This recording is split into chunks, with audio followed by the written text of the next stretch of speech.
What I've become so struck by as I've studied this topic is we all have hidden potential, but we don't know how to unlock it. So why do we often underestimate our own potential? We judge ourselves by our starting abilities. And this is more common for people with fixed mindsets, but even people with growth mindsets.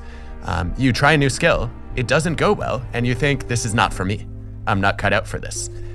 And then it gets worse when other people also, you're not just underestimating yourself, you're also being underestimated by others. Other people watch you and say, yeah, you don't have you're not a prodigy.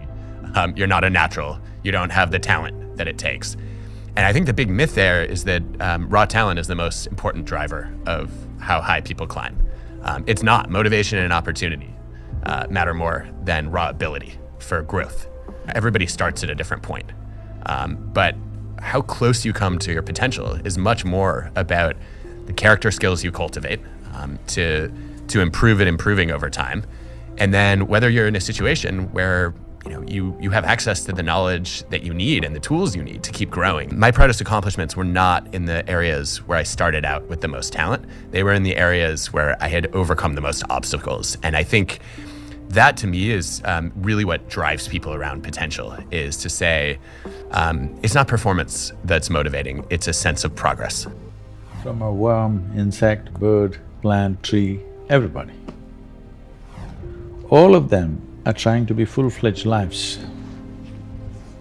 If one sees what's happening beneath the earth in terms of the root systems, it is an enormous effort for a plant or a tree to become a full-fledged tree.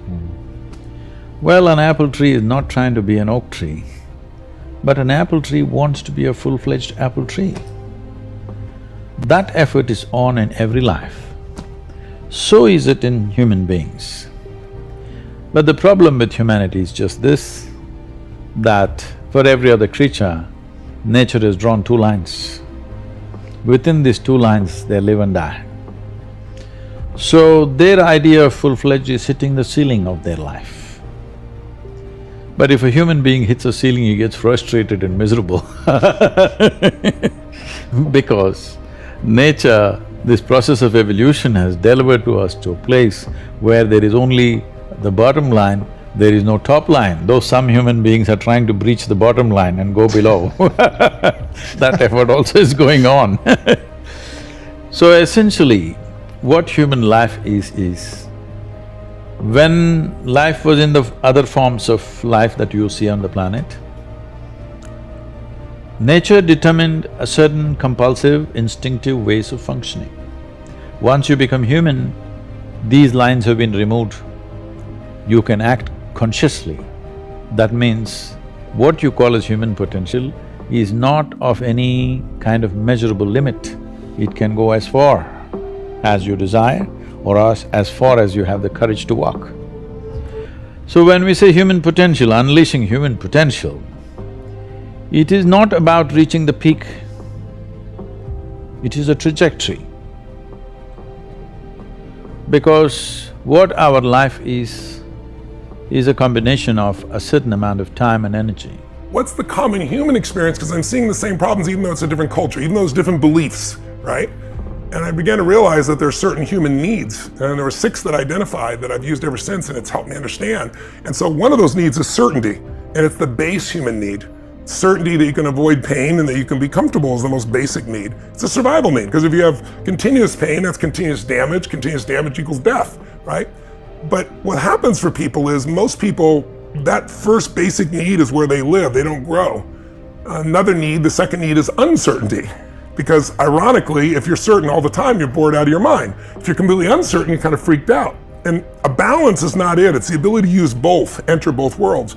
And then there's the need for significance, which is a big part of our culture today, thanks to social media. That need to feel special, unique, important, right? It can be a very positive emotion or need. It can be very negative depending upon how it's used, how it's directed. And then there's the need for connection and love, which everybody has.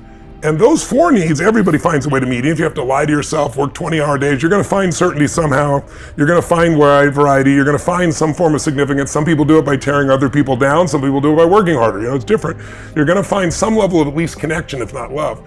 But the final two are what make people feel alive, which is growing, everything in the universe grows or dies, and contributing. Everything in the universe contributes or it's eventually eliminated by evolution.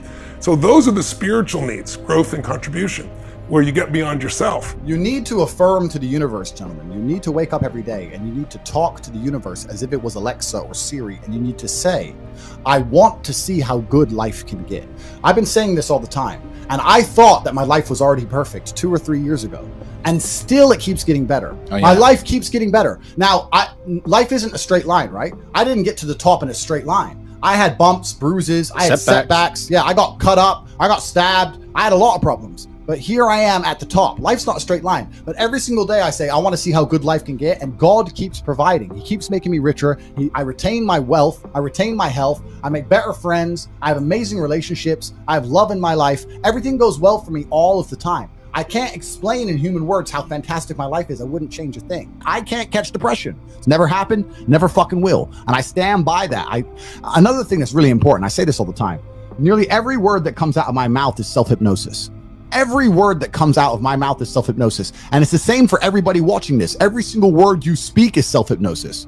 Every single thing you say out of your own mouth is almost more important than the things you hear from other people. Amen. You can't be sitting there saying, I'm depressed. I got a generational curse. I'm unlucky, bro. You can't be saying these things because you're reaffirming them within your mind. Everybody understands that you're the sum of the 5 people you spend the most time with. Everybody understands that.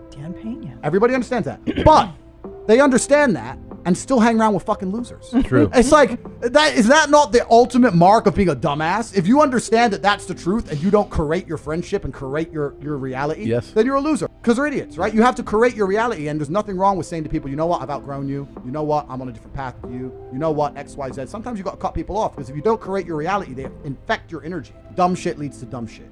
And I say that for an example, like let's say you leave your car unlocked. You're unprofessional, you leave your car unlocked. Now it gets stolen. Now there's a police case. Now, dumb shit leads to dumb shit. So when I'm around people who do dumb shit or unprofessional things, or they're not smooth, or they don't get their shit right, or they're negative, I refuse, because it comes true. Yeah. It's like you make it true. If I hang around with your stupid ass long enough, all the stupid shit you're talking about is gonna happen to me.